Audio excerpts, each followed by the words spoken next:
Right. Good morning, everybody. Let's open this meeting with opening karakia of the Audit, Risk and Finance Committee. And thank you, Councillor Aaron. Thank you. If you'd like to lead us. Yo hora te marino kia whakapapa whaunama te moana. Hei huarahi mā tātou e te rangi nei. Aroha atu, aroha mai. Tātou e tātou katoa. Kia ora, thank you. Do we have any apologies? None being recorded. Oh, Councillor Manderson is just arriving. Okay, thank you. No apologies. Okay. Confirmation of the agenda. I see no reason to change the order of the meeting. Is everyone comfortable with that? Yep. We've got a big agenda today, so can I have a mover that we confirm the agenda of the meeting? I'm happy. Thank you. Councillor Mike, second Councillor Ash. All those in favour, please say aye. Aye. Aye. Carried. Are there any conflicts of interest that need to be declared for this meeting? There are none noted. No public forum. The minutes of our previous meeting held 13th of March is page 3 to 10 on the agenda. Can I have a mover, please? Councillor Ash? Yep. We can't. You can't, no. I can. You, no, these people can't. You, Councillor Ash, can. I'm happy to do that, sir. Yes, thank you. My pleasure. Thank you, your pleasure. I'll second. All those in favour, please say aye. Aye. It's carried. The first item for discussion on pages 11 to 46, the annual report, costs and Deloitte's engagement confirmation. Thanks, Jesse. Take your as read. Is there any further information or key highlights you want to bring to the committee's attention? Thank you. No, this is just explaining the costs because that wasn't available. OAG was still looking at it when we had the last committee meeting. So on page 3 of the attachment are the costs for the external audit. It's underway at the moment. The internal audit, the interim audit is starting. The auditors are in the building across the road. The main update, I think, is that we have a bit of the biggest key risk on the audit is the valuation of the assets. And this year we're doing roading revaluation. We've had early indications from the valuers that there's a 20% increase in valuation unit rates. So that's quite material, and we're having a meeting tomorrow to discuss that further. So I don't really have anything aside from an early indication on that. So any questions, happy to update you. Councillor Mike, thank you. Thanks for Chair. Jesse, is that increase, 20% seems significant. Is that on the basis of an increase of work or just the cost of roading? The cost of roading at this point, but I'm trying to understand if this is across the network or if it's just related to Kaipara. So I'll know more tomorrow, but yeah, it does seem quite unexpectedly high. So there was that period that we went through with 40% plus increases. That's right. Yeah, my understanding of the contract cost and the unit rates is that they've fallen with the new contractor. So I'm surprised and I'm waiting to find out more. Okay, thank you. Thank you, Councillor Ash. Thank you. Through the Chair. Thank you, Chair. I just have a related question based on, I think there in the Deloitte report, it has been mentioned the evaluation of infrastructure asset. They are expecting a management paper still.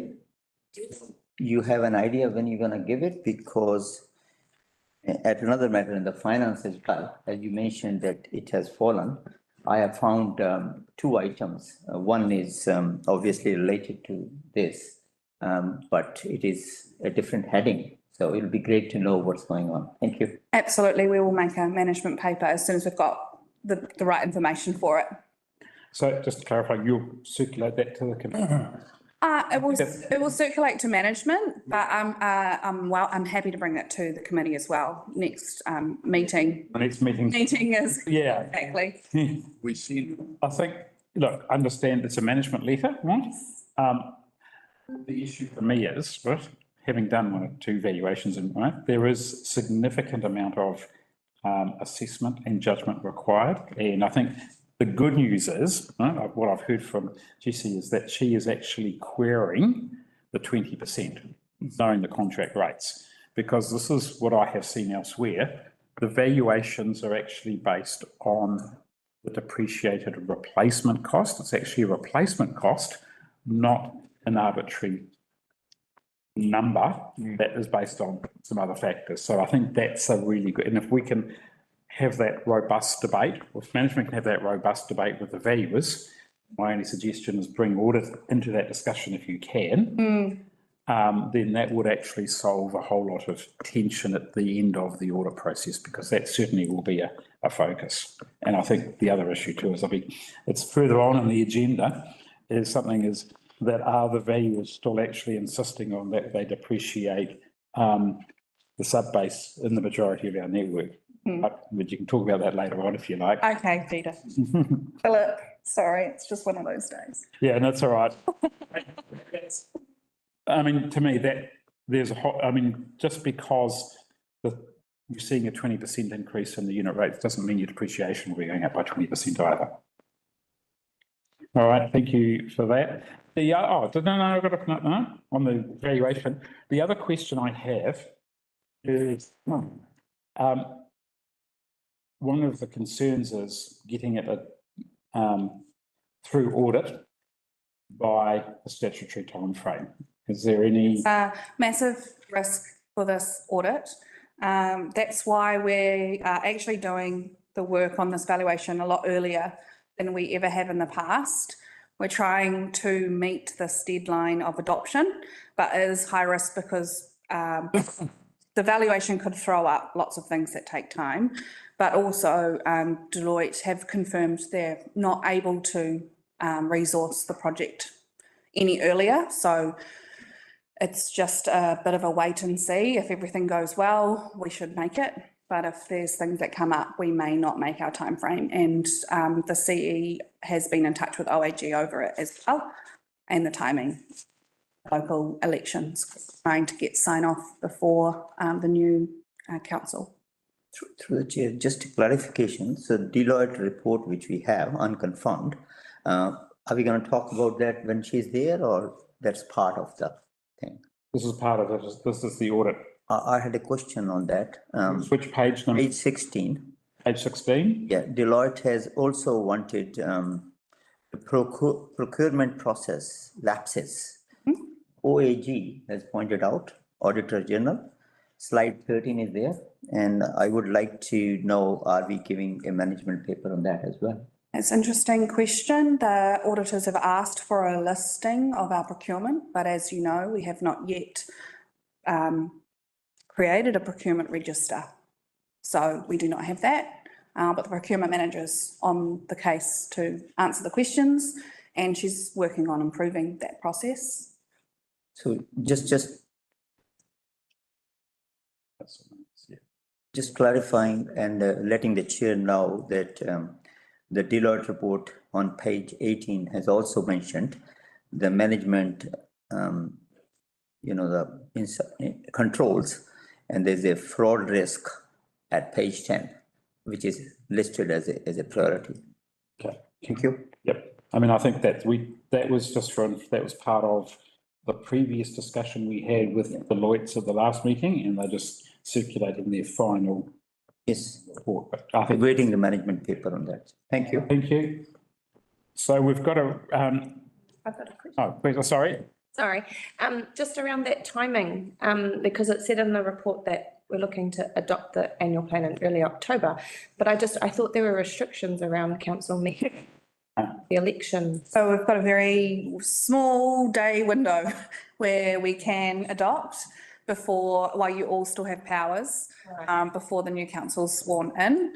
And it's just mitigating the risk that is recounts and things like that. If there's recounts, it means that will be done before any of that, I guess. I think the question was that can council actually, because of the restrictions on making decisions, this is actually not, it's a decision to adopt, it's not actually a change in policy. So that's, I think that's the grey area. It's the grey area. You can adopt right up till the 10th of October. Right, okay. Okay. But there are other things you can't do between August and October. Adopting your annual report is not one of those. Okay, great. Okay. Let's refer to my election advisor on that one. All right. We've got a recommendation there that we note the annual report audit costs and the Deloitte engagement confirmation. Do I have a mover? Well, I can second it. Yeah. So Councillor Mike's moved it, you'll second it. Thank you. Any further discussion? All those in favour, please say aye. Aye. Just a quick question on this. Are we settling the fees as well? 376,000? Yes. So my simple question on that, is it in line with what, because there's a significant increase in fee by 30,000 last year, and it's in line with the last year, and they worked 96 hours more last year. So is it the average which a council is paying? So that'll be good to know if Benny's there or whatever. I don't know. So we reported last year that we actually went to the OAG.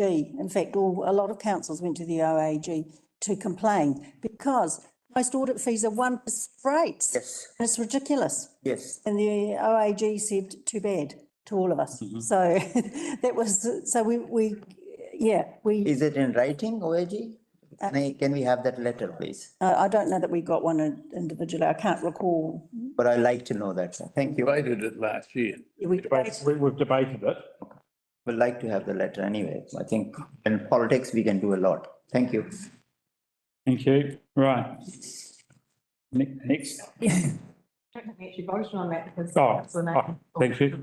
Thank you. So, all right, thank you. We've got a move and a second. All those in favour, please say aye. Aye. Those against, carried. Thank you for that. Next item, 4.2, page 47 to 54, our quarterly debtors report. Thank you, Lani, for that. Take your report as read. Any further information or key highlights you want to bring to the committee? Good morning. I just wanted to highlight that the land rates debt has reduced year on year for the past 3 years. So I feel like that is a good outcome because we've got rates increases and hardship in our community. There was question at the last meeting about current debt, so we don't report on current land rates debt, but we did identify that we rate 552k of Māori freehold land in the current year, 361k has been paid and 191k hasn't been paid. So that was the answer to that question. And I just wanted to raise that I have looked at some reports of the current debt and it potentially might be increasing next year. So we'll just see how that goes when the time comes. We do see some increases in mortgagee sales in the community. Those are people that are living in houses. There's probably been about 15 or so in the last 18 months. That's across the district. Water rates debt, we have tried to make improvements and continue sending out reminders and reviewing these accounts, and we can see a decrease in the debt there. We've processed 15 leak remissions since February. They were 50k. So we see leaks continuing to come through, and they do take a lot of time to go through and work out the remissions. The debtors, the main debt for all of the debtors is development contributions. And that's all. Thank you. Are there any questions? Councillor Mike. Yes, Mr. Chair. Thank you. Lani, abandoned land. I know that you're talking here about that there is a significantly increasing, and we can see that for 12 properties involved. we've gone up 120 odd thousand. So is that really to do with charges that we've applied? It will primarily be penalties. So if you're getting 10% on the arrears each year, then the penalties might be $5,000 or $6,000 an account or more annually. So these will end up through the court. So with abandoned land, the process would be to go out and tender it, and then the rates would be addressed at that time. Yes, but lots of the land, it might not be able to be sold. It might be a slither at the front that's forgotten in a settlement, or it might have no access way. So it's not land with houses on it or anything like that. Yeah. Oh, just that it had gone up so much. Yeah, so it's primarily be the penalties that contribute to that, and we're also not statute barring it. We're not writing it off when it's 6 years old. We will continue to have the money there until the land is sold. Councillor Ash, is your question on abandoned land? Yeah. I've actually got a question on the same item. It'd be nice to deal with it together. Your question? Yeah, my question is very simple. On page 22, actually, in the Deloitte report again, there is, 22, no, sorry? What? it's relating to setting of rates. It's probably in line with the report of rates. So can I just ask a supplementary question on the abandoned? Yes, you can. Thank you. The question I have is there a risk that you say in the detail of the report, you don't have the risks, right? Understand that, but what is the consequences down the track of actually not dealing with the abandoned? That's the bit, huh? Would we actually then have to be writing that, some of those rates off because you can't actually sell the land? Yes, I think so, yeah. Do you have a guesstimate, right, without trying, won't hold you to it, but what would be the quantum? Would you have any idea what the quantum of that would be in terms of identity? No. So some land you might get more for it than the rates are worth, and then other land you won't. It's not worth anything, yeah. Can't offset the two though, can you? No. Okay. All right. Thank you. So it's all at risk. Yeah. Ultimately. Question on abandoned land, Mayor Craig? I'm just noting the paragraph where it says we're seeing more new property owners coming into the district that have no mortgages and not paying their rates. I find quite unusual to think that if people came in, they had no mortgages, they'd be able to pay. Are they predominantly sovereign citizens making claims that they're not to pay? Some are, and some just never will make contact with us. So they'll buy a property, they might get an inheritance, they buy a property, they don't have an income, they might not be good with money, they are vulnerable. It's cheap to buy a house in some areas of the district, and they never make contact with us to pay. And some of them, we just can't track them down. It's interesting. Yeah, I mean, there's a lot of cabins going up on land, so you can buy land for cheap, put a cabin on it, live on it. There must be a title owner for those lands. Yes. But it's very hard to track people down. It's very hard. It's a lot harder than you'd think to find people. We can go back to their lawyers. They don't have any contact details. So the next question is, how many of them actually how many of them are seeing your attempt to make contact but are simply ignoring it? So therefore the next step must be that they have a situation they can't ignore. That would be. Yeah, so we have to secure the debt before we secure our processes, because there's so much in this interim space, is that we make contact, we try and make contact, we keep sending letters, we keep sending rates notices, but basically we secure the debt before it's going to get written off when it's statute barred at 6 years. So it can take up to that time for us to actually take legal action, and that's because of the cost of legal action is very high, so we have to. As you can before you Yes. take that expensive option. Okay. Thank you. Thank you, Chair. We have talked about it every meeting about these rates and abundant land. And I think in the beginning of it, we asked for some details about what are those list of abandoned land, because the Maori ward councillor was mentioning that they can actually help tracking those people. Any progress on that? The people have died. That we follow a process with abandoned land. And often you can be alive and abandon your land, and that's the case in some of the situations. And some people that have died that they can't be tracked. We have to advertise in the newspaper, and then sometimes we get people come forward. But it's not, I remember that meeting, then I think she was confused about that situation. It's not land that people are living on. It's just little abandoned blocks, yeah. Thank you for that. And just another clarification, sorry, through the chair, I won't take too much time. In Deloitte, because we are stretched on time, the last day you're gonna settle all this. They had on page 22, setting of rate process is also under review and objected to by legislative compliance. Do you think there is a threat to that as well? Thank you. Yeah, thank you. Thanks, Mr. Chair. Just following on from this, and a philosophical question about what we're actually reporting. And, debtors is an asset at the end of the day. So are we potentially overstating the debtors? I know that it's like with Maori freehold land. It was said, we've got to put it up there because we've got a rateable amount of land, even though we know that we're not going to get the money out of it. But now with the abandoned land, potentially, we're really overstating. We could be overstating our debtors by 614,000. So through the chair, what we do is we have provisions for doubtful debts and provision and bad debts. Yeah. So, and they're calculated each year and audited.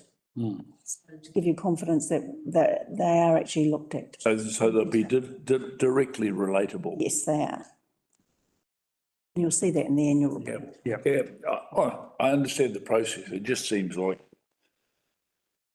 What we're not seeing here, councillor, seeing the gross amount, we're not actually seeing the provision for doubtful debts because they're only calculated. Sue is only, they're only calculated once a year, right? Yeah, final accounts. Provisions for doubtful debts, we provide 100% doubt over Māori land and the penalties related to Māori. You do, okay. And nothing, you review that over abandoned land.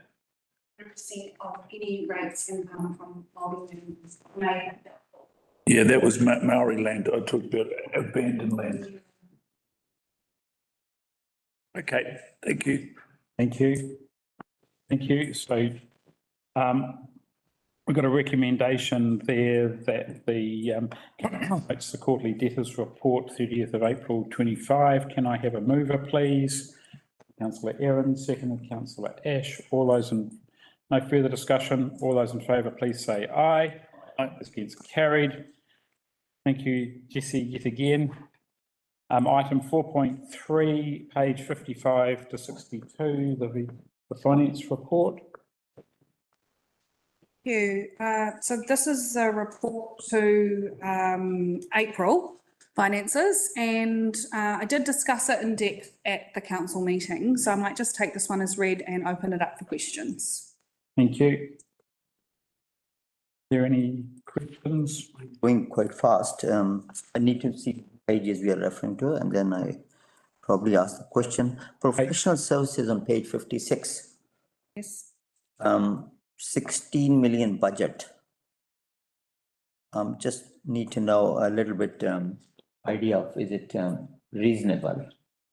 In line with what is the last year one? Yes, so if you look at that table, the annual plan budget for the whole year is 19 million. Well, that's more than what was there last year. So I'm just figuring out what is it for? Well, We looked at last year. Oh, it's hard to compare because I haven't got that detail in the table, but I'm sure it's less and we are under budget. Well, So we're spending less. and all I'm trying to get some idea about is 16 million professional services. If you can send an email to us explaining what it includes. Yes. Is it lawyers? Is it? Yes, it is those things. Well, is it all lawyers? No, it's not all lawyers. So it'll be good to have a breakup. Thank you. Councillor, can I refer you to page 56 is. no, 58? There is actually a table there on movement of professional services. Yeah, so if you look at the difference in the last year, That's what I'm trying to set there. The table also explains unbudgeted. Yes. Wow, Yeah. which will answer your question. But my question is related to the makeup of this services, please. So what you're asking for, The breakdown a of, breakdown on that figure of Yes, 8 million compared with the budget of 16. So through the chair, we do provide every 6 months a breakdown of all our consultants' fees and we put it in front of council and public excluded. So we will about to do that at the end of June, which will be probably the July year, once we get the figures through. Either July, August, we'll present that to you for the consultants for the previous year. through the chair, I'm not interested in the final figure of consultant. I would like to know how much is in professional service for the lawyers, how much money we are spending on fighting things, how much money we are actually spending on roading consultants. Because I see a figure of 6 million on that professional services in roading. So I don't know what's going on. So as a member of Audit Finance Committee, I would like to have the breakup. Thank you. so firstly, I can provide a breakdown and I will. But secondly, wanted to explain that the roading management charge, a lot of that is actually staff costs that get recoded into there, or external managers, yes. Thank you. And also later in this agenda, we have insurance update in the PEX meeting, and that I'll explain to you all the legal claims and all the costs to do with lawyers. So Thank you very much. Thank you. I've got one question relating to risk, right? We're obviously well behind on our CapEx, right? What's the risk of not doing that CapEx? Probably asking the wrong question, might have to defer it up the tree, probably to Sue and maybe to the chief executive. any risks? Main risk would be to our infrastructure. Cash flow, inability to invest funds properly, inability to plan cash flow properly, potentially overrating, but just that's not, that's minor. Yeah. So I can't think of any others, but there's probably a lot. Yeah, and expectations of the community. We're telling them we're going to do this 1 year and yet it's still in there 3 years later and we still haven't completed it. So it's huge risk. It's been, this has been consistent for the last 5 years, but we'd hope that with the new PMO that it, and we're not so ambitious because that's. I just have a question on that, Chair. I'm asking too many questions, maybe. Maybe that's the day. The page 61 again, you said the roading services underspent 6 million. We also have underspent about 6 million on Cyclone Gabriel grants and whatnot. So literally, I'm just trying to figure out where we are focusing our energy. Are we focusing our energy and contractors on things which are not focused, like roading and all? Or are we spending too much money on and time and contractors because there's a limited capacity? And the chair has pointed out rightly, and this is not the first time he has pointed that underspent of capex is a big issue. So I think as a council, we should think at where our focus is. Is it roading or is it something else? Thank you. So is it a question or a statement? Well, it's a question. We don't have. Question. Yes, the question is, what's the way out? I'm asking, are we aiming for too much? We don't have the capacity? Or is the Gabriel gave us not relief, but more headache because we could not spend that money? So I'm just trying to figure out where the focus is. So through the chair, Cyclone Gabriel, I mean, that was, gave us 3 years' work, and a lot of it, we didn't know what the work was until we actually got out there and had a look at it, did geotechnical examinations. So we initially, I think we told council it was probably only 10 million, but it's ended up being something like 25 million that we've reported to council. So they're getting through the slips, and yes, there is, they're probably too ambitious this year because they thought they would finish $20 million worth of slip work, but with the weather and whatever, there's going to be 10 million of that slip work carried over. Yeah. So I think the progress is on slips and it's on doing maintenance. You can see it around the district. It has improved. But the other slips that we put in the budget won't be done until next year. And What's the way forward as a council? I mean, you have seen many, Chair, you have been to many councils. Are we deficient in something that we are not delivering? Well, I think Sue's answered the question, right? I think two is we didn't know what we didn't know. Right? And probably you were in hindsight, and hindsight's wonderful, you're probably too ambitious, right? But this isn't uncommon. The risk is, what's the long-term consequences for council and can we catch up? That's the question. And that needs to be addressed through the annual plan process. And if you've reduced your CapEx as part of this coming annual plan, that's one way of catching up. Right? Also, there's only a limited amount of resources in New Zealand to do all this work. And I think the problem is with Gabrielle and a few other little wet weather events, New Zealand Inc. is struggling to catch up. I haven't seen one council who's been affected by a weather event, whether it be Gabrielle or another weather event, that has actually achieved everything they said they were going to achieve in the timeframe, for two reasons. One, it's become more complex, and two is we just don't actually have the physical resources in New Zealand to do all that work. So to me, it's just say that is the cause. We need to fix that. That's my understanding of it. But I think as a committee, we need to be focusing on, okay, is there a plan, a high level plan to address it, to move forward? And I think what I've heard from Sue is, yes, by being less ambitious is certainly one way. And we've just got to keep on boxing on and play catch up to make sure we're catching up appropriately. That's awesome. Yeah. The risk though is, and I have seen it in one other council, that they need to do the work by a certain date to get the subsidy, and they can't do the work by that certain date to get the subsidy, and therefore it falls on the ratepayer. And that would be my biggest concern. Yeah. And the question I have is there a risk of that actually happening? And no, through the slips. Yeah, and I think, no. Thank you, Chair. Through the chair, no. Some of the point is, we've got a program of work which identifies 80 slips to be dealt with, of which 62 of them are EZTA funding. We are halfway through the program of work now, and we've got an extension for the which carries through to 25-26. So the program of work's well underway, and we'd look to probably have it completed sometime around Christmas. Around Christmas. Thank you very much. Thank you, Nick. Thanks, Mr. Chair. I think that just as a comment, it's fair to say that these matters also have been dealt with when we last met with the roading people. Yep.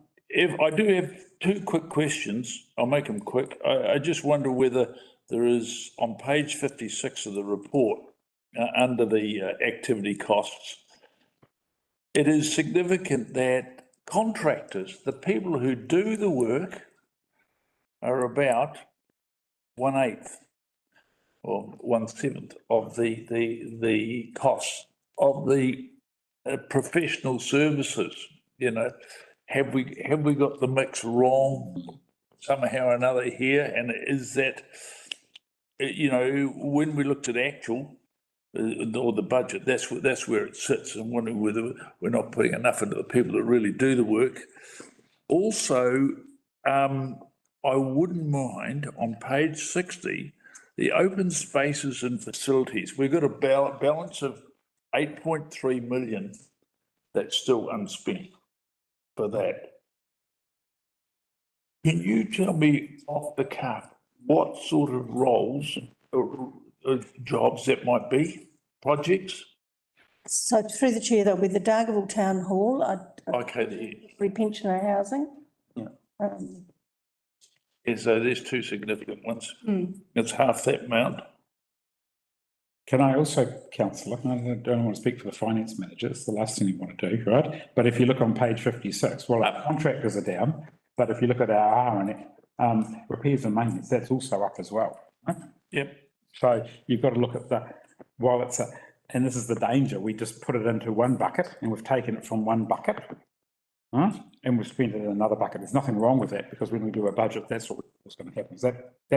Is that fair? And a lot of that is roading, because it's actually repair and maintenance work. That's why it's in the budget there. But then it's actually a management service, like Downer, for example, would attribute that cost. So it's just a bit of yeah, we could look at that. It's an allocation of They should be offset. Yeah. To 5 million, 6 million, they should be offset. Cool. Really 1.7 under. Yep. Budget. Thank you. Thank you. Right, anything further on the financial report? I suggest then, can I have a mover for the recommendation that we note the financial report for April 25? Thank you, Councillor Mike. Do I have a seconder? Thank you, Councillor Aaron. All those in favour, please say aye. Aye. Carried. Next item, 4.4, our Treasury report, pages 63 to 66. Thank you, Julia. Take your report as read. Any highlights or crystal ball in terms of what's going to happen with the interest rates? The million-dollar question. I should bring it to the committee's attention that since the Treasury report, we have entered into 2 interest rate swap transactions, $5 million each. One's maturing June 2027, the other in June 2031. And that was in order to maintain compliance with our Treasury policy beyond the 30th of June this year. So interest rate swaps, just briefly, they help to mitigate interest rate risk, particularly in volatile markets. They help spread and smooth the impact of the fluctuating interest rates. So just recently, when the OCR was higher, we as a council were paying more interest on our loans to LGFA, but we were receiving payments from the banks that we held the interest rate swaps for because the OCR was high. And so one sort of helps with the other. If we're paying more interest, but we're receiving money from the bank, it sort of helps to spread and smooth that fluctuation. We've currently got $26 million in our on-call account. It's attracting 3.25%. It's the same as the OCR.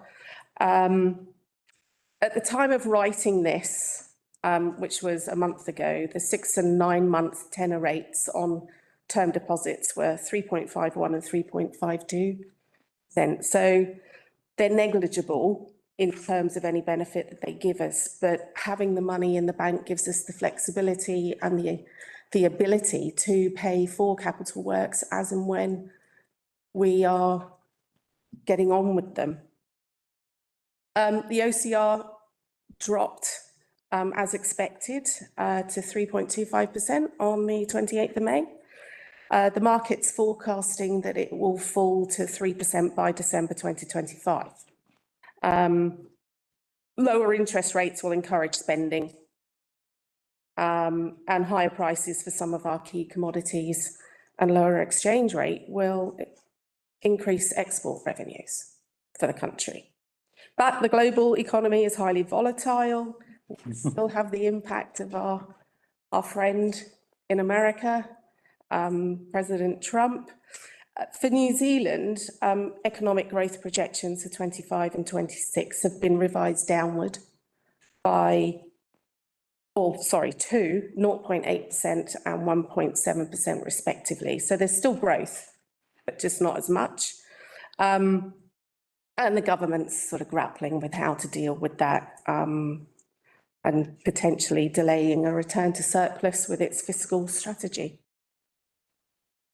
Aside from that, all else remains as reported in the Treasury report. If you have any questions. Thank you.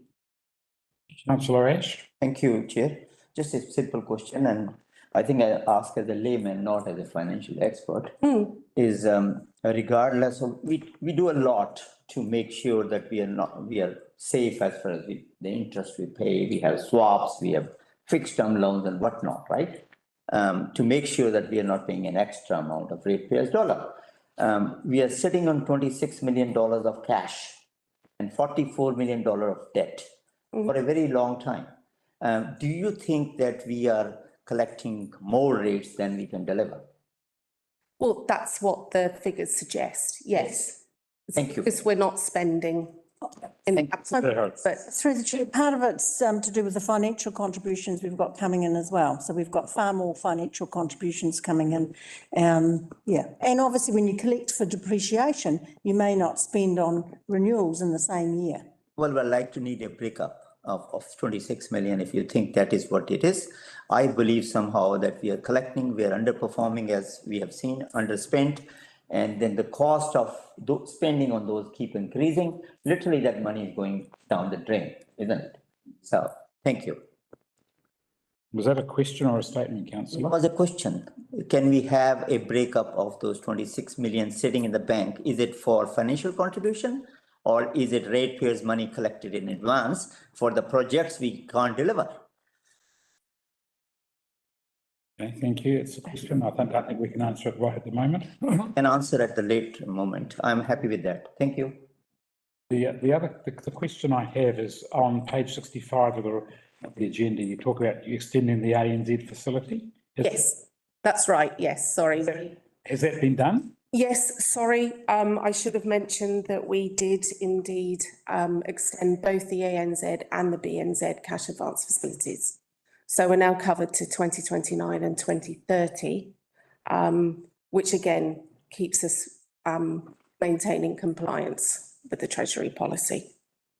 This is my question for the committee, not for you. So does the council actually understand why we actually have got those facilities in place, as well as money in the bank?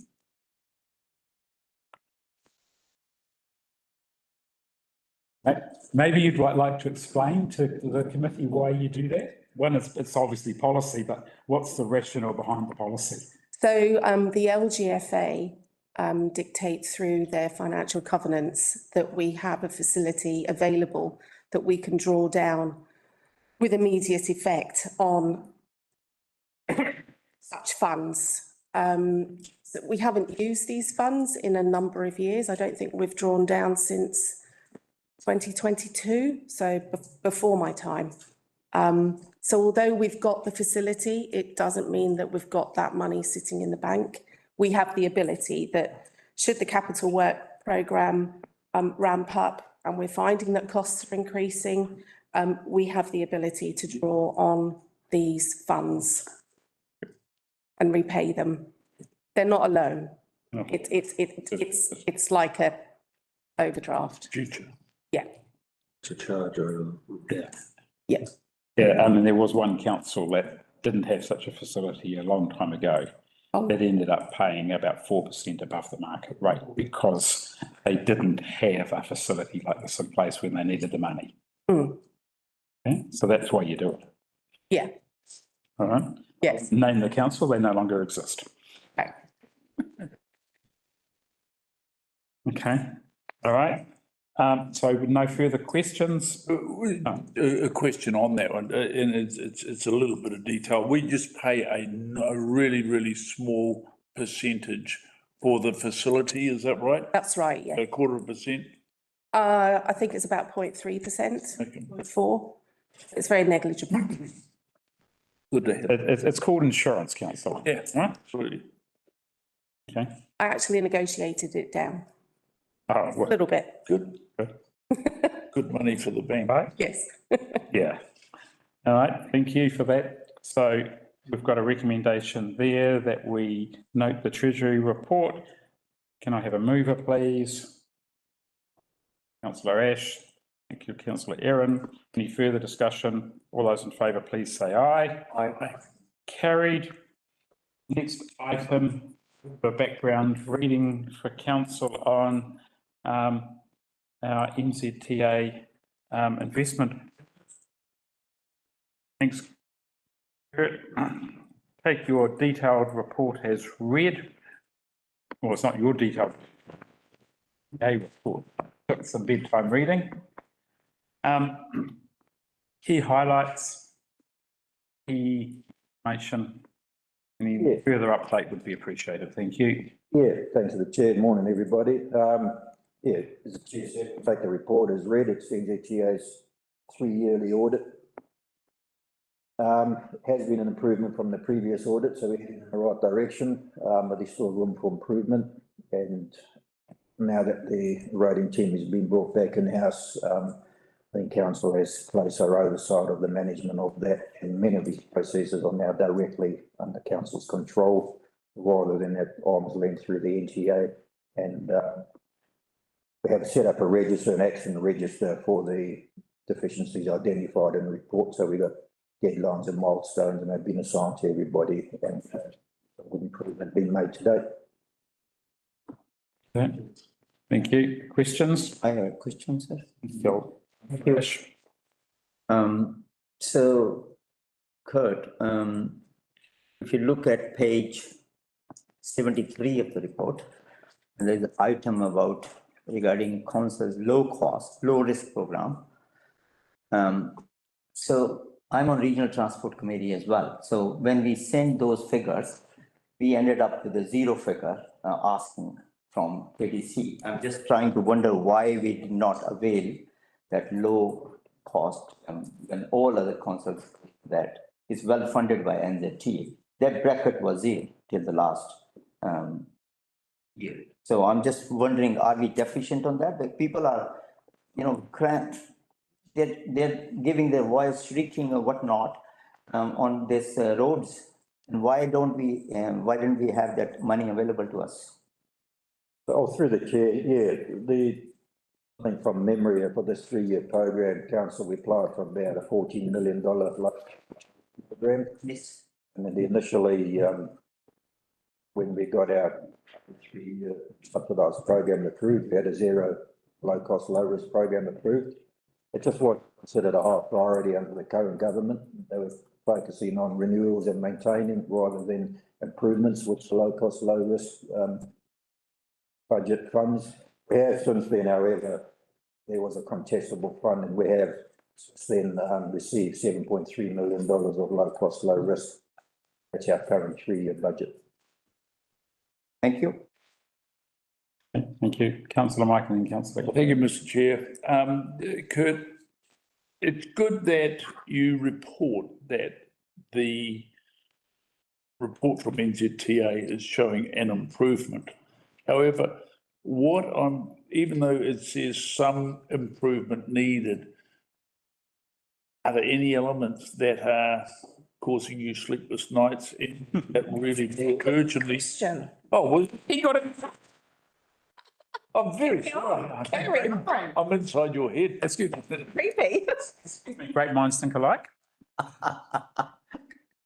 So, what are the priorities? What are the priority issues? Through the chair, no, there's nothing in here giving me sleepless nights. Might be giving me some sleepless nights, but no, seriously, I don't think there's nothing material in there. The biggest concern from the previous audit, which I think has been well addressed, is we had difficulties from the previous 3-year quarter in accurately reconciling some of our programs, and that was just to do with councils invested in, is it IBIS? New software to reporting on council's finance, and what I've seen from that, it's significantly improved, as well as the dedicated resource we have finance have now for providing oversight and working well with the roading crew. So we're setting up those project coding at the start correctly, and they're hammering us each month until we do our job. It's a much better process in place for that financial reconciliation. Okay. And through the chair, just a reminder that when this audit was done, it was possibly the NTA at the time. Yeah. So now we're looking after it. That's cool. I just want to make sure that there was nothing specific. I mean, for instance, I imagine that the asset management program would be part of this. That's been a lot of work to get up to speed. This audit focuses on procedures, making sure we follow NZTA's rules. So I guess if we have an asset management plan and we're not delivering on that asset management plan, it's technically not covered under this audit. It's a separate. Yep. It's a separate. Through Chair? Yep. Just a quick one, Kurt. Oh, sorry, councillor Aaron, was that your only question? That was my only question. Yeah. Thank you. I'll give it back.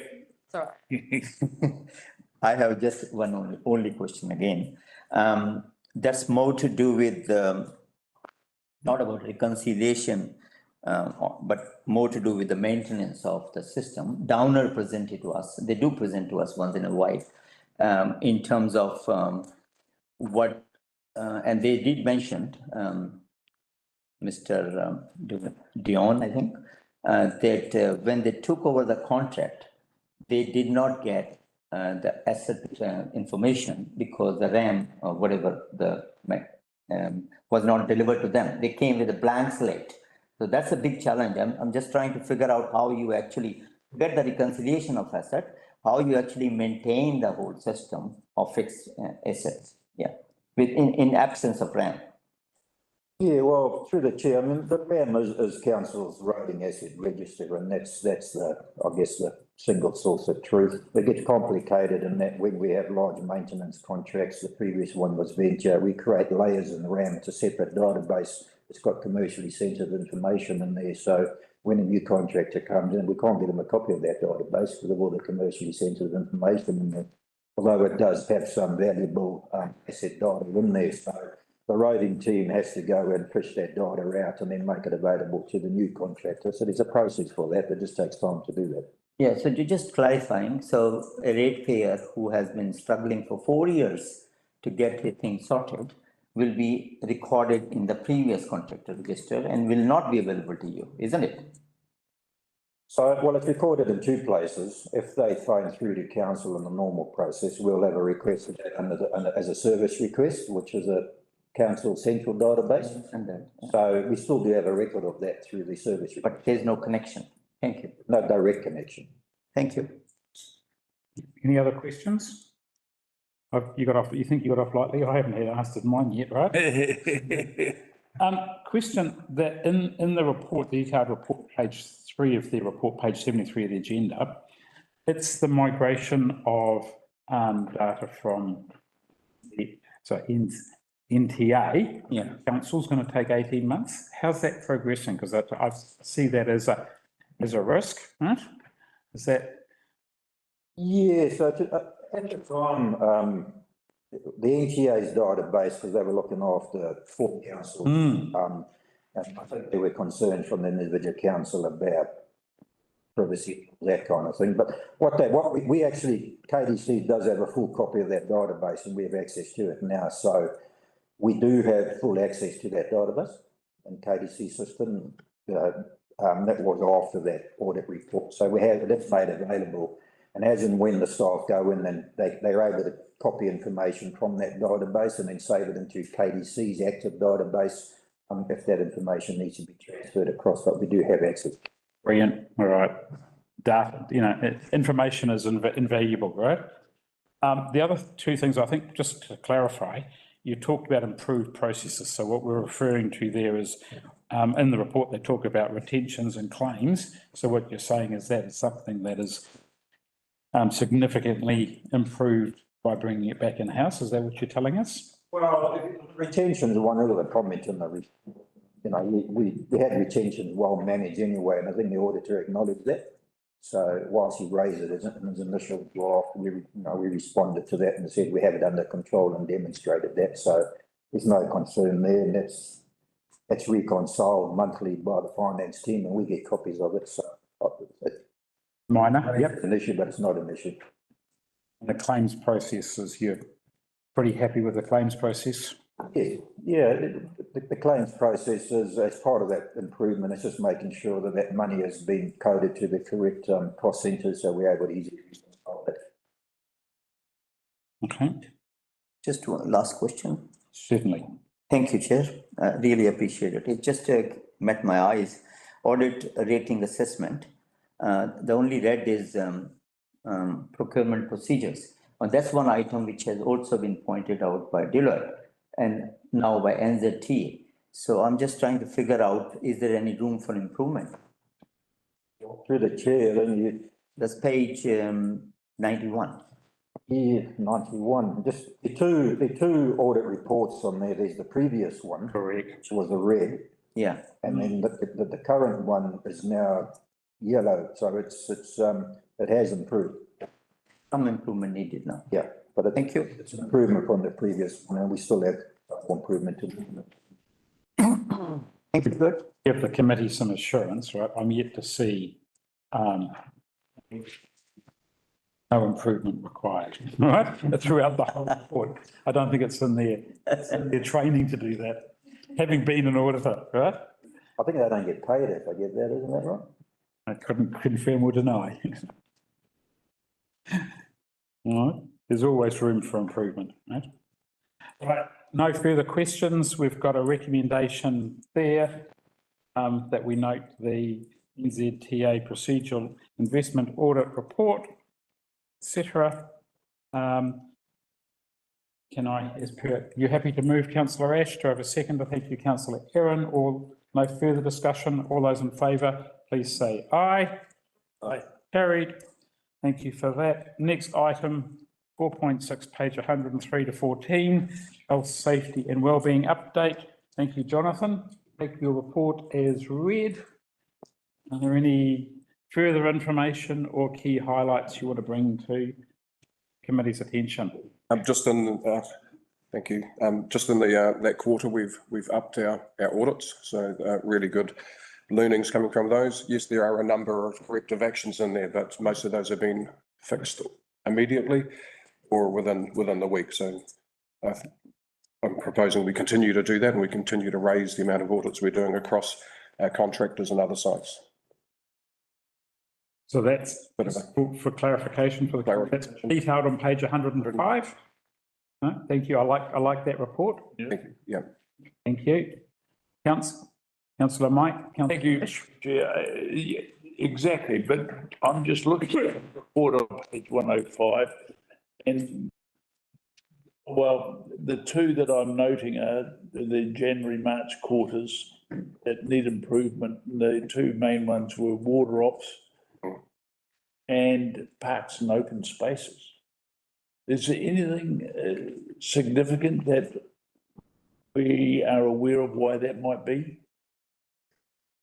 They're high, that they've got the bigger numbers? No, I don't have the details on the parks ones, unfortunately. Sorry, through the chair. And the water ones, we've started to support that, so more audits are being done in those areas. So. Good. Yeah. Okay, I think that's key. I'm a bit surprised about the parks and open spaces.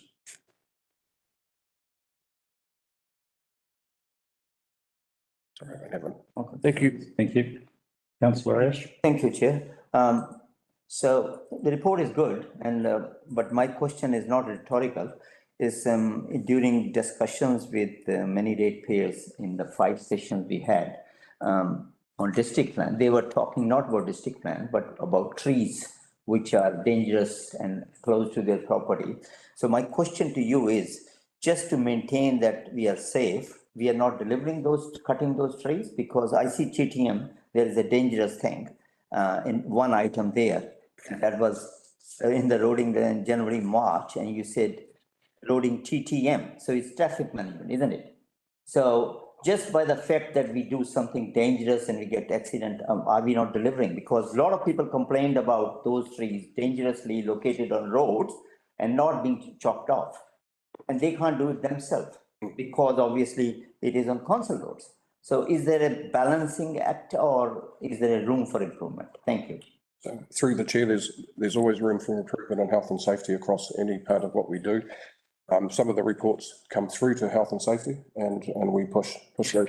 So we're not always getting all of the service requests through to health and safety. They go direct to roading, but there's probably room for improvement to push through more changes. So we have a dangerous tree. We certainly go back to the department that's responsible for that and ask for a remedy as quickly as we can. So all I'm trying to say, not too many words, is that just to maintain a perfect record of health and safety, are we actually hampering the deliverance of service for the ratepayers that they're not going ahead because it's dangerous?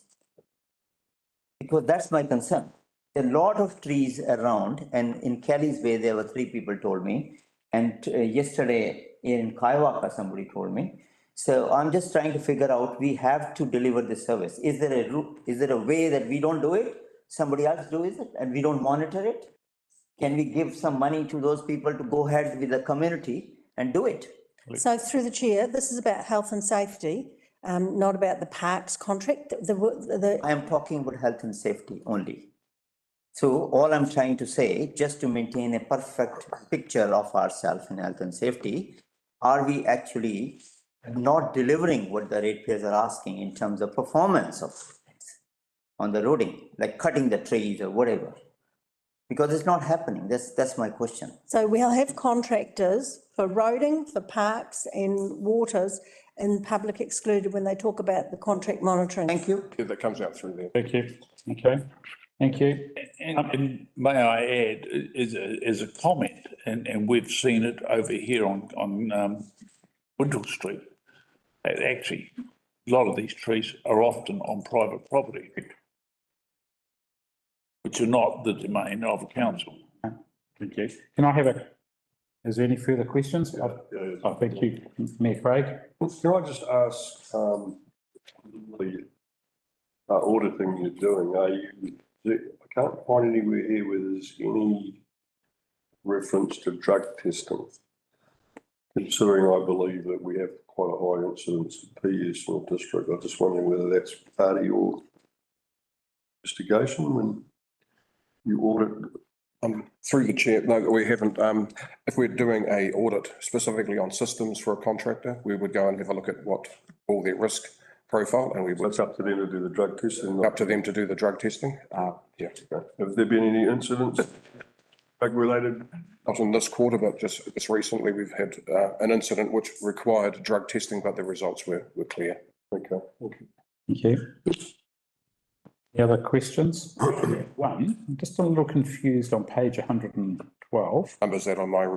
Oh, it's page 10 on of your report, I think. Page 10. Okay. Physical right between a camper and the member, and I assume an RIP member of the public. Yes. So is it our responsibility, although it's on our reserve, but then the bit that are resolved by the exit of a staff member, I just want to sort of, do you have any more details on that? I don't have. It's a bit confusing, that's all about who was fighting who when it was resolved by staff. Yes, there was workplace aggression between a member of public and a person that had come on so a camper and a member of public. However, one of our team had to try and resolve that issue. That's a various amount of stress and hyper. So we make sure it's reported because it could cause psychosocial risk. Okay. Type of thing. So it is hard to sometimes define when something happens in an area of our responsibility that wasn't us. Yes. But we still want to make sure we get it reported. So. Okay. All right, thank you. All I'm concerned about, right, is that there's a perception that we're responsible for everything that happens on. Yeah. No, I get that. Certainly not for those things. But thank you. No further questions. Thank you for your report, Jonathan. We appreciate it. I have a mover for the recommendation there that we note the health, safety and wellbeing update. Thank you, Councillor Mike. Seconded, Councillor Aaron. Any further discussion? All those in favour, please say aye. Aye. I just want to say I like recording my life as a health and safety report. Because the things that you read in these reports are. Yep. Dear. Okay. This morning was a health and safety report. Next. Yep. So we'll do the next item 4.7, and then we'll have a break, page 115. Mute yourself, please. Second. All right. Thank you, Joy.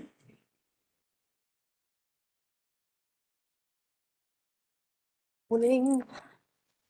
I take the report as read. I've here on behalf of the policy team and have reviewed the policies and bylaws, that are due for review in the next 12 months. And at the status for this sitting. Okay, thank you. Any questions? No questions? Well, through the chair, just one on discussion. Local government water services. Do we have something on that? Deliver water services over maximum 10-year, KD has to be a 30-year program. Can you enlighten a little bit on legislative review of local government water services? They've done well, I think. So through the chair, that's the next item, legislative compliance awareness, and one of the things we've been about. Policies and bylaws update. Yeah, so we're on the policies. Under the policies, is local waters done well? Discussion, the first item is legislative reviews. So say the council's development contribution policy may be affected because of this. So I'd like to know some more on it. Do you have that to add? So through the chair, no councils understand what's happening with development levies. All we've heard is that the government could introduce them next year, but they haven't, or in the next couple of years, but no clarity has been received by councils. Yeah, through the chair, it does say that the development, no detail has been provided yet by central government. Yep. Thank you, Catherine. Yep.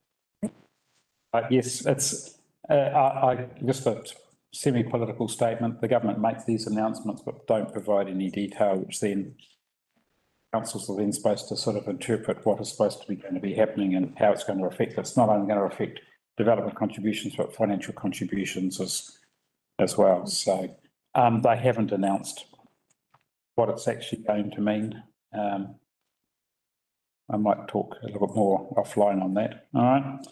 So just a quick question in council, the consultation document, you talk on page 2 of the report on page 116 of the agenda.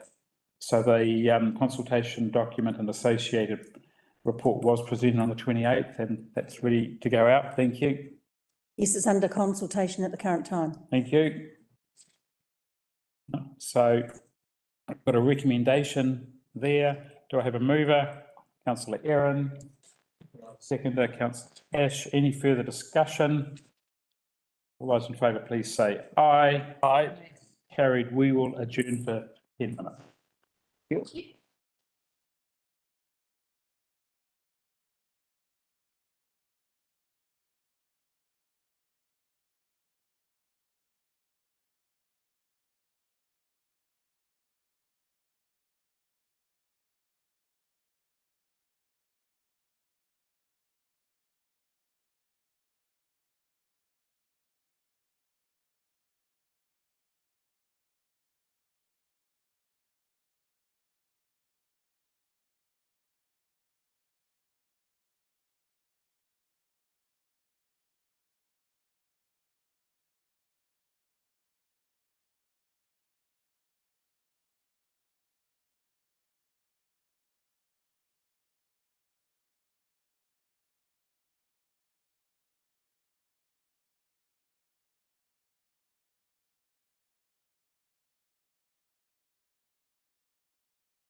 Right, let's reconvene and first, next item, item 4.8, page 119 to 144 on the agenda.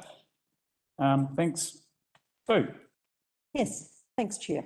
So this report is just reporting to you on the new legislation we've received for the year. We have Simpson Grierson that gives us this, and that we also get all staff to sign an awareness of obligations, so they understand what they're supposed to be doing, or well, they do understand, to make sure that they have completed their obligations.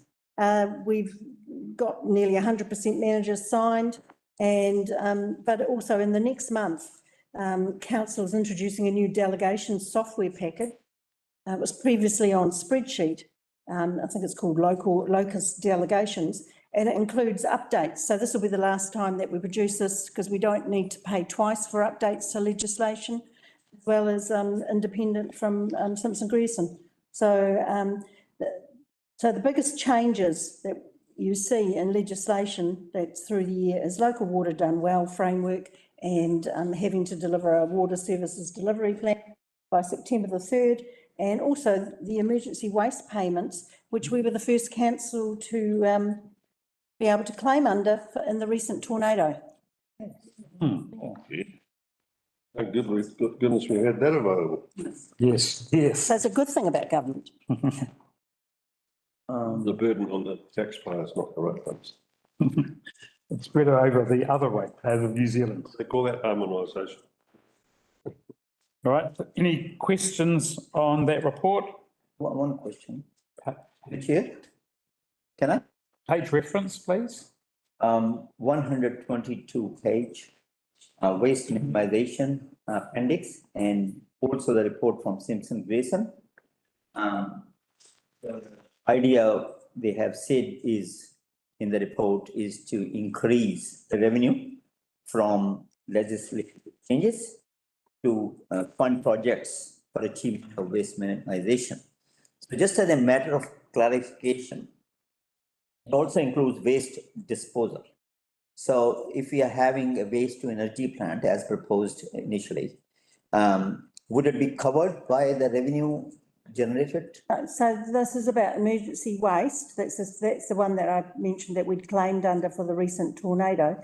But also it's about the government looking at projects that the promotion and achievement of waste minimisation. So our infrastructure manager will be looking, or service delivery manager will be looking at that with the waste minimisation lady, and trying to look at what projects can we use the money for. That's what I'm asking, Sue. That I don't know that, but I'm sure he is. Sorry? I don't know exactly what the projects are, but I'm sure that he's doing his job and looking at that. I'm just seeking a clarification from you in terms of waste minimization, waste disposal. So it includes waste disposal as well. So my question is, the waste disposal is waste to energy plant, which was initially discussed. Would it be covered in this thing? So maybe later you can tell me that. No potential. There's no plans. No plan. Council has no plans to. I'm not saying that whether they have plan or not, but since it includes disposal, it'll be good to get clarification from whosoever it is to explain what are the potentials. Thank you. Get clarification on the question. Doesn't it suggest through the fact that it's just talking about disposal, whatever the disposal might be, that's what it is. For waste minimisation. Yep. Okay.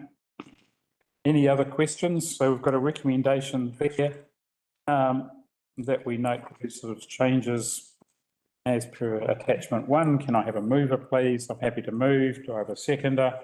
Thank you, Councillor Mike. All those in favour, please say aye. Aye. Carried.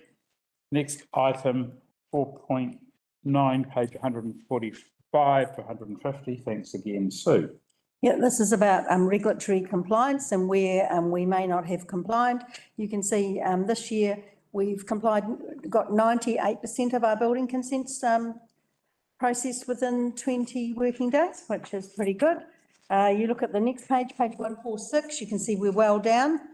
And I did read last night a Stuff article which said work for the year is the worst year in 50 years for architects in the building industry. Yeah, they've had to lay off heaps of people.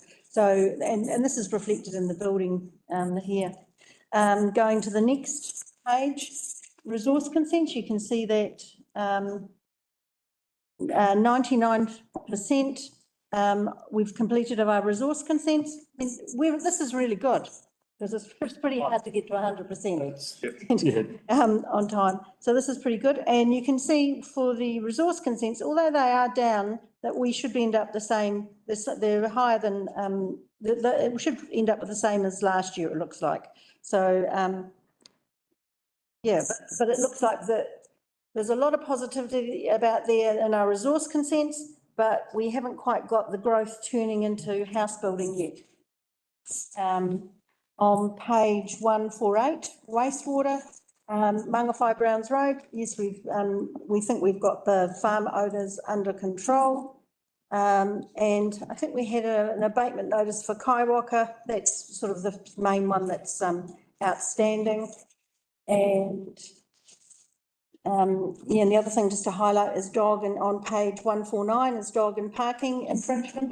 So different parts of our organisation deal with different parts of the legislation, and there's different software that they use, and they do the invoicing. And we found that, and this is pre-Sean, our current animal manager, he's actually the person that found that things weren't being done properly, that there seemed to be an issue with a number of infringements, and quite costly, that will have to be written off this year because they weren't processed properly by that particular department at the time. That's my report. Thank you. Any questions or comments? Councillor Mike, thank you. Thank you, Mr Chair. Just one on building consents there, Sue. And it might be a little pedantic, but there we are, we're at our lowest level at 92%. And just about the lowest number that have come in any 1 month. So I know there's always the issue and is acknowledged the staff situation there, but is there potentially a little issue showing there? Just being able to get through everything? I'm not sure if that's one that was particularly complex. I'm not sure if you want the details of that. Do you want No. the one? Highlighting that you've got the two lows matching. Yeah, it doesn't quite correspond. Yeah. I can have a look at that. Okay, any other questions? Okay, we've got a recommendation there that we note regulatory compliance update. Can I have a mover? Thank you, Councillor Aaron. Do I have a seconder? Thanks, Councillor Mike. All those in favour, please say aye. Aye. It's carried. Item 4.10, resolution of our past audit recommendations. Thanks. Sue again. Yeah. So there's probably, I mean, every time we have an audit, what we're doing here is listing all the outstanding points from every audit. And some of the audits are financial and others are relating to other parts of the business. The key ones, I think, is the Deloitte's ones. We are getting on top of that. Now, a lot of them related to revaluations. And now that Roding's more in-house, we're working better with the finance team. And we're getting on top of that. And BDO revenue collection. There's a new community manager there. She will be getting on top of that audit. There's quite a number of things that were carried out in the Kaiwi Lakes audit that need to be sorted. And this year we've actually provided in the capital account to get rid of the cash because there's a huge amount of just dollar coins going through, which is thousands at the moment. So we need to get that cash out of the system. And also you'll see the BDO internal audit procurement. Staff have actually had procurement and contract training, so that's already started. Thanks, Sue. Councillor Aaron and Councillor Ash. Yeah, I just want to get a better understanding of the Kaiwi Lakes. So this item's been in here for for a while, always been read, the amount of cash out there, while there's still a lot with the showers, it has reduced significantly. Yeah, what read? So I suppose I'm wanting to understand the high impact, like the amount of cash out there has been reduced significantly. Yes. All bookings are done online, no doubt, you can't pay with cash for your campsites. So, there is still an amount of cash, through the showers. Why is it considered a high impact? And how soon can it be addressed? Because it has been on here now for. So it was a high impact because of the amount of cash that we were, and it has reduced. It still is a high, it still is a lot of money, a lot of funds there. I'll get the community services manager, because she's talk about what's going to be done about the whole, whole report that goes to, it's about the lakes. Yes, so with regards to going cashless for the showers, the reason it's been on there for quite some time is, last year we were looking at potentially passing it out to another provider to operate the campgrounds. And so essentially that kind of pushed us out by a year. There is some funding available for this year, and we've been looking at options to use a swipe card so that campers don't need to use a coin to operate the showers, and that will hugely reduce. At the moment, people can still buy some ice in the campground area, and that's something that we'll actually work through about that, whether or not that's a service that will continue, because at the moment that is a cash service. Is a tokens old school now? We've looked into them, and the thought is that they're quite easy to kind of get around the system. And a cheaper, more viable, that's right, a cheaper, more viable option is actually to use a credit card, and it's a swipe system. So it goes automatically onto somebody's, I think it's just a credit card. I'm not sure if it's an ATM card, but actually that seems to be the most viable and the most cost-effective approach. So it's like paying for your parking. It is. Your laundry. Exactly. A special card. Yeah. Oh, yeah, great. That's fantastic. Cool. Yeah. Can I just follow up, right? I think Councillor Evans raised a good question. Is it actually still red, right? Because we've reduced, now the initial consideration was because we actually had a whole lot of cash. We've reduced it down significantly. Is it appropriate that it's, bearing in mind, it's now just cash, but it's actually, the impact is actually significantly lower. But bearing in mind, so before you answer that, the original report of BDO said it was high risk, and what would be the process to reduce it, right? Whether you just want to think about that, right, as part of because I don't think it will be done by our next report, which is in August. Okay, I'll look at that, but it's a lot of cash over a short period. Yeah. So that's what you've got to remember. We've got 600 people. About that in the campground? I think it's, we also get day visitors who use facilities. So you're right. We have an enormous surge, and now, of course, it's very low because the weather is wet and people aren't camping. Yeah. Yeah, but also the initial report was over all the cash that was actually. Yeah. Which is, I think, Councillor Aaron's point. Councillor Ash. Thank you, Chair. We're talking legislative compliance at the moment? No, moved on. Moved on? We've moved on. You wanted I missed. You wanted to be quick, Councillor. Well, I think somebody seconded it before I want to ask the question, so we can leave that. But I can send an email. Yeah, thank you. All right. Any questions on the past audit recommendations? No. Very quick. Can you give me a minute, please? You don't have your notes? Well, I'm slow. I'm getting old, I think. I'm more concerned with how we have tackled the Deloitte report in all parameters. So there is one in here as well. Elevation. That's page number 153. It's orange, asset management and operations, and it's water. In the same breath about land drainage, I'm concerned about what's happening here in the Manga 5 wastewater with the order and all. in that same pocket, if you can just tell me, is there a room for improvements? Because a lot of people complaining about it, we're looking to expand it and whatnot. So I think it's a big issue, that land drainage. So if you can give me 2 cents or 20 cents, whatever you'd like to. I think in land drainage, they've picked out that we haven't been as good as looking at our assets and actually keeping the records. And we're doing something about it. It's orange still. Yeah, but it's only because we've only just, yeah, I know, I realise that, and we've been through a lot of change. But we've now got a service delivery manager who's onto it. Okay, Okay. thank you. And just, yep, I hear your concerns, councillor, but, there'll be an update in this, end of this month, I think. That's the target, June 26th, if you look. Yep. That's right. It does say June 26th, so we hope there'll be something in place. And they've got at least a plan. All right.